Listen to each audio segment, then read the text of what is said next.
अर्काको पाप बोक्नेलाई, अर्काको नराम्रो कुरा मनभित्र बोक्नेलाई अर्काको पाप पनि उसैलाई खप्टिरहेको।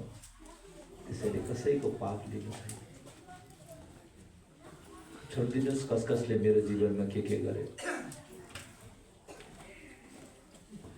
5 चोटि बोलेको पद मात्रै गर्यो, कफाडी रहेछ।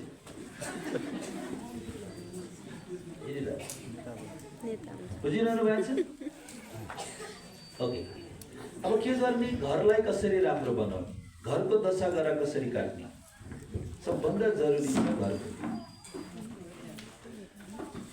जब तपाईँ यहाँबाट घर जानुहुन्छ, घरमा जानुभन्दा अगाडि नै तपाईँले घरको लागि राम्रो सोच्न सुरु गर्नुहोस्।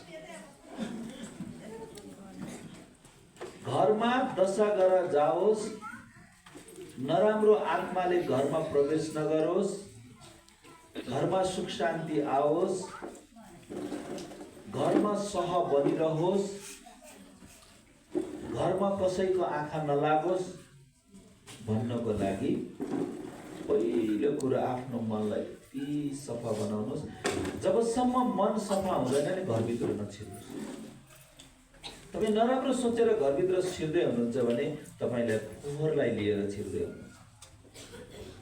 एकछिन बाहिरै बस्नुहोस्। तपाईँले शरीरलाई त हातखुट्टा सफा गरेर भित्र छिर्नु सक्नुहुन्छ, तर मनमा फोहोर बोकेर छिर्नुहुन्छ भने घर सफा हुँदैन। घरमा दशा गरा नहोस् भन्ने चाहना छ भने घरभित्र छिर्दा एकदम शुद्ध भावना सकिन्छ। ब्रह्माण्डपति परमात्मालाई आफ्नो साथमा लिएर छिर्नुहोस्। अब भगवानलाई साथमा राख्ने कसरी? भगवानलाई साथमा राख्नको लागि तपाईँले एउटा काम गर्नुहोस्। दिलले मेरो भगवान मेरो पिता, गॉड मेरो फादर हो। तपाईँ अल्लाह सम्झिनुहोस्, ईश्वर सम्झिनुहोस्, भगवान सम्झिनुहोस्, गॉड सम्झिनुहोस् लाइटलाई।